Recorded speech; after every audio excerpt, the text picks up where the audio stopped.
Всем привет, с вами Дистермастер. Мы продолжаем наш марафон LEGO Bionicle 2015. И на этот раз ваш выбор пал на Пахату, Повелителя Камня. На коробке мы можем видеть нашего героя в момент, когда он, повелевая песчаными вихрями, вступает в бой с этими черепными пауками. Также можем видеть постамент с золотой маской. Действие происходит в некой пустыне со всякими кактусами, обелисками, между которых бродят пауки. На обратной стороне, как обычно, мы можем видеть комбо-модели, золотую маску, механизм отсечки маски, возможность надеть маску черепного паука и подвижный механизм. Как мы можем видеть, двигаться будет только одна рука, в которой имеется деталь классическая от старых биониклов, а также то, что мы можем переделать вихревые бумеранги в джет-ранги, на которых Пахату и летает на своих песчаных вихрях. Также можем видеть и комикс, на котором изображено, как страж, охраняя золотую маску, подвергается нападению черепных пауков.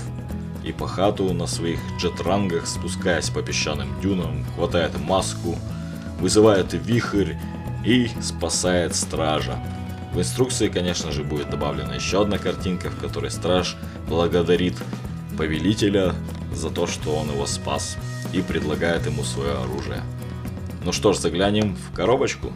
В этом наборе нам попадется немало интересных деталей, как старых, так и новых. Прежде всего, это, конечно же, маски. Обычная и золотая. Сделана маска, как и все прочие, интересно. Образ то осовременили, и это коснулось в том числе и масок. И на мой взгляд, это было сделано не зря. Правда, золотая маска по тону очень похожа на обычную коричневую маску и не сильно выделяется. Но с другой стороны, она автоматически вписывается в общий дизайн и не сильно контрастирует с остальной броней. Также в наборе есть и классическая деталь, которая на этот раз будет исполнять роль кинжала. А еще здесь есть и прозрачные зелено-желтые детали, что тоже немаловажно, поскольку раздобыть такие детали очень приятно. И, конечно же, нам встретятся детали бумерангов. Крупные, детализированные и очень классные. После них сомнений в том, что вы держите в руках Бионикл, больше не останется. В самом начале мы собираем паука. Здесь он синий и у него 5 деталей лап. Пятая выполняет роль этакого хвоста, как у Скорпиона.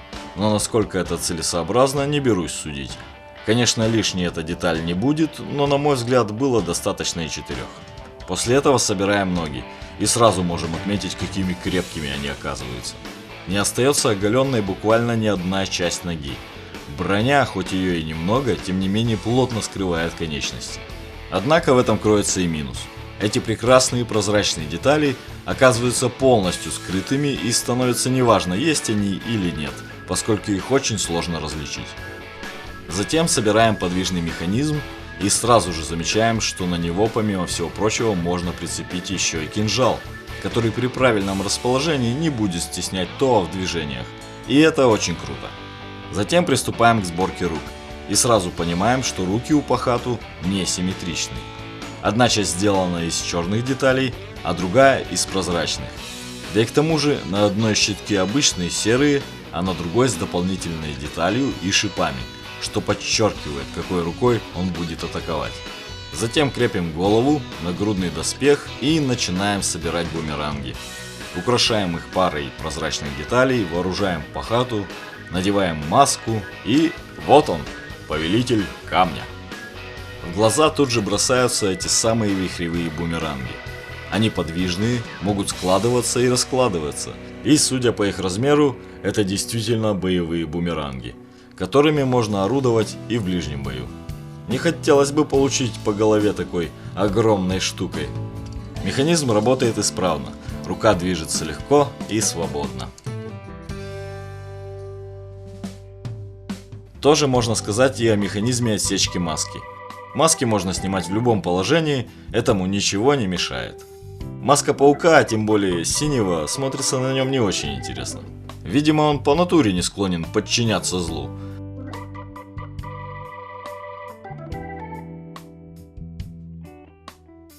Хотя надо учитывать, что синий цвет создает сильный контраст с общей цветовой гаммой. Да и этот хвост смотрится как ирокез.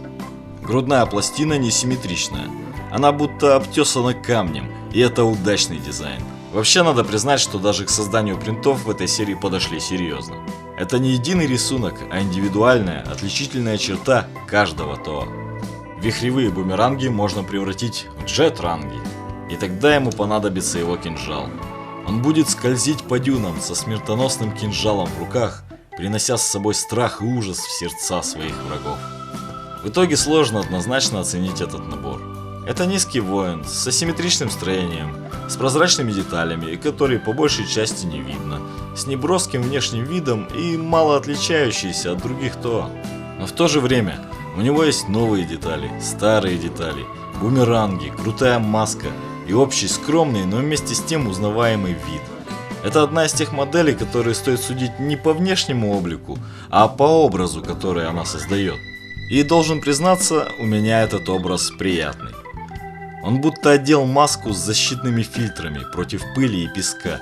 Причем и разрез для глаз тоже выполнен более узко, чем у прочих ТО, чтобы подчеркнуть его пустынную среду обитания. Да и вообще, Пахату выглядит как настоящий воин пустыни. Он невысок, носит мало брони, владеет коротким кинжалом, который носит за поясом, и двумя огромными боевыми бумерангами. Он худощав, но с крепкими ногами, которые пригодятся в пустыне, где песок может сойти прямо под ногами. Пахату выделяется не своим внешним видом, а тем, что он в себе несет. Массу уникальных деталей, скромный вид, при этом тот же функционал, что и у остальных. Поэтому если вы способны оценить скромную, но при этом функциональную фигурку, то Пахату вас точно не разочарует. Воин пустыни, который полностью отражает свою стихию. Приятный набор и неповторимый герой. А на сегодня все. Пишите в комментариях, кого хотите увидеть в следующий раз. Увидимся совсем скоро. Всем удачи и пока.